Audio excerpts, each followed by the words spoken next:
Tonight we debut a new series we really hope you'll enjoy. Most everyone knows there are a lot of things wrong with Washington. However, there are also a lot of cool things here, landmarks and places to see. Well, inside the Beltway, and Brett Baer is going to take you on a behind-the-scenes tour of many of them. Tonight's focus, a look into the world of cold, hard cash printing. You know, on Special Report, we talk a lot about money. We talk about taxes.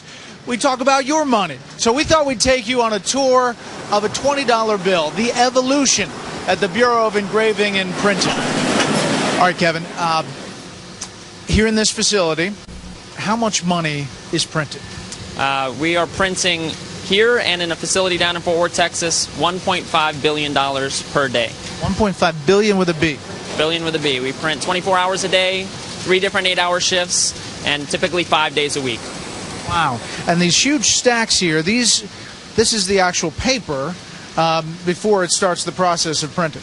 Correct. It comes in boxes like this from Crane Paper Company up in Dalton, Massachusetts, and it is a 75% cotton, 25% linen paper. Why don't we grab a sheet and kind of show what the situation is? This is the paper as it comes to us. There are going to be 32 notes on a sheet, and we're going to go look at a light table to see the thread and watermark embedded. Okay, let's walk over there. It's right here behind you. Now these printing presses, they just started over in this corner, and you can kind of hear them in the background. What we're looking at here is the watermark on the paper, right? Correct. We put it up on the light table here. We're going to see the embedded watermark of Andrew Jackson. He's on the $20 note. And we're going to see the embedded security thread as well. So we have a tolerance that these images have to fall within embedded in the paper. Just been through what? It's been through 2 passes? This actually, the printing press behind us prints front and back simultaneously. So this has been 1 pass through the press, 3 colors on each side. So this is the back of the $20 plates. These are printing 32 notes on a sheet, and there are 3 plates on that printing drum there. Now, once you have the plates, do they have to get redone? We have engravers that do the master die. They do a single note, and then that's recreated. So it's cast out 32 times to make a metal printing plate here. And that's a skill that takes a long time to acquire. Correct. The engravers that work here train for 10 years to learn how to do the vignette there of the White House on the back, or maybe Jackson's portrait on the front. So this is the back, and this is finished? Correct. The back is now finished. There's going to be nothing on the face side just yet, but 3 days of drying time in between each process. So there are people who look for every little piece of this to make sure there are no imperfections? Correct. We would do quality control visually here, and we also have built-in inspection in the press. This is the front? Correct. Now we're printing the face side over here of the $20 notes. This new $20 note has Jack Lew's signature, our Secretary of the Treasury, and Series 2013. You can see that's Jack Lew's signature on our notes so far on the $5 and the $20 note. Now he had to work on that signature. The first one was a little loopy. Correct. He did practice quite a bit for the signature. Okay, so each one of these stacks?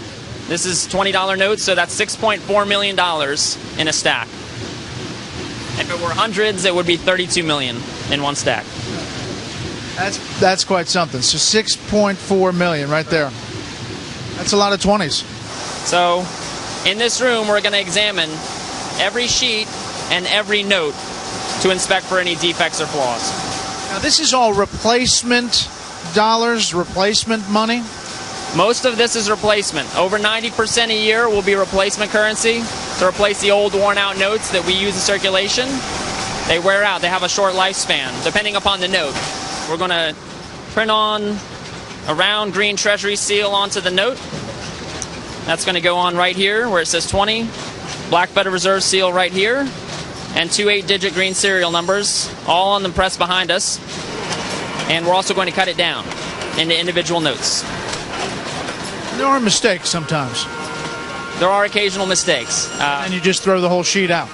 What will actually happen is when we have rejects, we do cut them in half back in examining. So we'll save the good half, and the bad half will be counted by several employees and then shredded and destroyed. We sell shredded money in our gift shop as souvenirs. But it doesn't work if you try to use it at the gift shop. Exactly. Okay, now this is where they're cutting, right? Correct. They're coming out in 100 sheets to a pile. They're going to move down the track here and be cut. Guillotine knives, cutting through 100 sheets of paper at once. We're going to pull out a pack, flip through and do what we call a fan check. Kind of like the old cartoon flip books. Flip through, see a cartoon move. Here we don't want to see any movement. Everything should look identical. Random check. Random check. If there is one bad note in that strap, the whole 100 notes come out as a reject. This is bound for Cleveland, the fourth Federal Reserve Bank out of the 12. If these were $100 notes, this would be $400,000. Wow, but $80,000 right here. That's quite something. And it's really because it's replacing 20s that are coming out of the system? Exactly. $20 notes go through ATMs quite a bit. Going through machinery like that wears down the notes, so they do have to be pulled out and replenished with fresh printed currency. It's always good to have a nice crisp 20. Exactly. Here they are. Cleveland, here they come. Wondering if Brett brought us any souvenirs from that trip. We'll let you know.